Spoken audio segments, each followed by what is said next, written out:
All right, thanks, Rod. There are a couple of people up here who could talk about Fonterra, actually. Look, we'll come back. We're looking for really good questions from you I'm later. sure they'll be there. Look, I'll explain who you are later. Look, what I want to do is just, I guess, turn this on its head a little bit. I'm here because I actually think there's only one route to New Zealand achieving these goals of economic transformation that we keep saying, but we're not doing enough about. And that is, we've got to understand who the customers of New Zealand's future are and what they're prepared to pay more for, because that loads up the value chains that businesses down at our end can actually do something with. And New Zealand has thought very little about that, in my view. We keep thinking about what we've done in the past and how we can do it a little bit better, and we've thought very little about who the customer is. And so I want to talk about who the customer is, and then I'll come back and talk about the way we think about a business and the way that we're building the business. Let's just think about the way the world is. The world's a global village. If that global village was made up of 1,000 people, it would have 584 Asians in it. It would have 124 Africans, 95 Europeans, 84 Latin Americans, 55 former Soviets, 52 North Americans, 5 Australians and 1 Kiwi. And we get to 1 Kiwi by rounding up from about 0.8. All right? So I'd need a bigger global village than 1,000 to get to a whole number. Now, the point of this is that we as Kiwis, and as I look around, it's interesting actually, as I walked into the campus, one of the things I noticed was there was quite an ethnic diversity among the people who I banged into when I walked onto the campus, which I think will be a real strength of this sort of place. And one of the biggest weaknesses we have as a country is that we think of England as home. Far too many people in New Zealand in senior business roles think about England as home. The number of agricultural conferences I've been to where they have some rooster from Sainsbury's in Europe talking about the future of New Zealand's agriculture astounds me, and it still happens today. And yet they have almost nothing to do with our future value chains as an industry. And until we start thinking about that, we're not going to think the right way about our industries. This is a graph of global population. It goes back a long way. You won't read the axis. It goes from 1750 through to 2150. And what it says is that we are in the midst of the biggest boom in population the world has ever seen and will ever see. In my grandparents' lifetime, global population went up 3-4-fold, and we're still in the midst of it. Now, the key thing about this population is that they all eat. If they don't, the population doesn't go up. There's been a few countries tried that, didn't work very well. And these countries that are near us in Asia are on our doorstep. Now, I'll give you an example of why you need to really get in there and understand the customer. China is New Zealand's future, all right?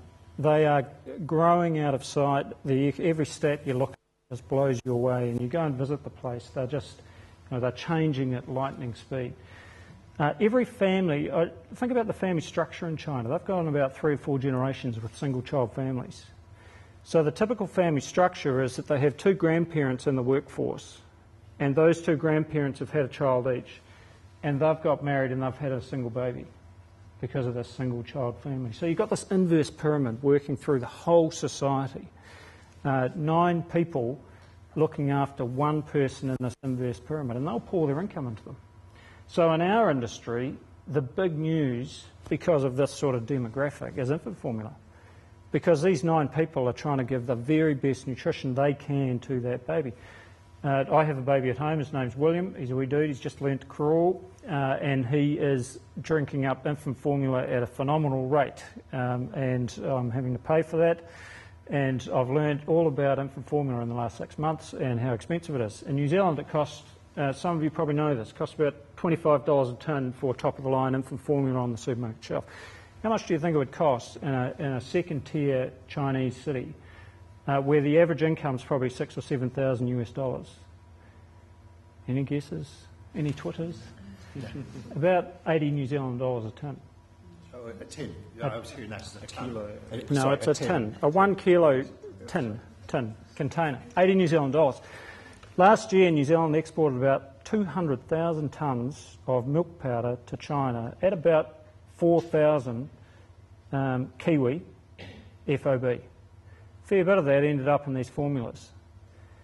4,000 Kiwi FOB, supermarket shelf in China, 80,000 New Zealand dollars. And we look at the dairy industry and say we're doing a good job of managing our supply chains. Much better than the sheep industry. Sheep farmers today have always enjoyed a much higher percentage of the return in a carcass exported, even when it was frozen and chopped up in market, than many dairy farmers are today. The only thing they're onto is a great product, right? A product that all these people in the world eat, that's got lots of demand going for it, and that's allowed us to be lazy about the way we think about supply chains. So what are we doing about that? We're trying to look at what New Zealand can actually do well, better than anyone else in the world. With New Zealand, we talk a lot about how big the New Zealand dairy industry is. In New Zealand, we like to talk about the things that we do well, and that's great.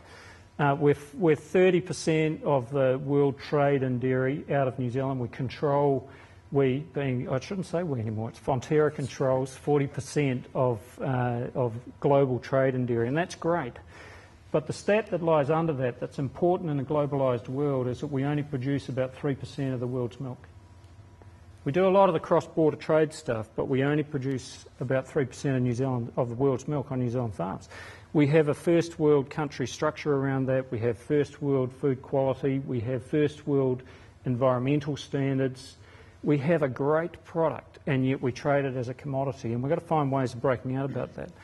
Now, I'm not saying that that's easy to do, and it's really difficult to do when you're controlling 40% of the world's trade. I'm not pretending that it's not. It is. But I'm only 2% of New Zealand's milk, and if I'm 2% of 2% of the world's milk, that's not much. And so I can aim for the top of the market. I can think about my value chain. I can bring as much back in here as we can. And the way we're trying to do that is that we're trying to change the milk before it leaves the farm gate in ways that the customer will ultimately pay more for. So how can I produce milk differently and produce it in a way where I can find a customer, or a consumer really, a consumer who's probably a customer of my customer, who's going to pay more for the product. That's what it's all about. It's just about getting people to pay more for stuff. And if I can get customers out there, consumers out there to pay more, they'll pay more on the supermarket shelf, and that my customer will pay me more, and I can pay the farmer to do things differently back inside the farm gate. And New Zealand can bring a hell of a lot more of the value chain back inside our borders. And that's the only way we're going to transform these industries, in my view. And I'm doing a bit of an experiment with it, because we've invested about 100 million. We've got another 100 million to go in the next couple of years. To sort of see if this works. So we should have another panel in 10 years and see how we're getting on. Look, I'll just leave one thought with you, and this is again a sort of an industry transformation thing. Look, there are lots of studies about the way that industries transform themselves through time. It's a pretty well understood phenomena, and history shows that basically all major industry improvements happen through small, nimble startups. You know, it's a well understood principle. So we need to generate in our industry small, nimble startups and understand that some of them will work really well and some of them won't. All right? Because it's that will drive innovation. If they work and they take hold, then they'll create more value, they'll attract more milk, they'll grow, and the industry will turn on its head and transform. If they don't, not much lost. And so from an industry point of view, and so there was a fair bit of wisdom in the industry 10 years ago when they set up the current structure and made sure there was room for small, nimble startups to come in. And while it's taken a while to get here, you'll see a bit of a flood of them come on in the next little while. There's about 7 of sort of Synlait type operations trying to get up and going, and the environment's changed again, and we think there's about 3 that will get off the ground in the next little while. And that's great, because for farmers, where most of the value is created, it's going to create options, and it's going to mean that, you know, we can allow the industry to turn around and change. That's excellent. Thank you very much indeed.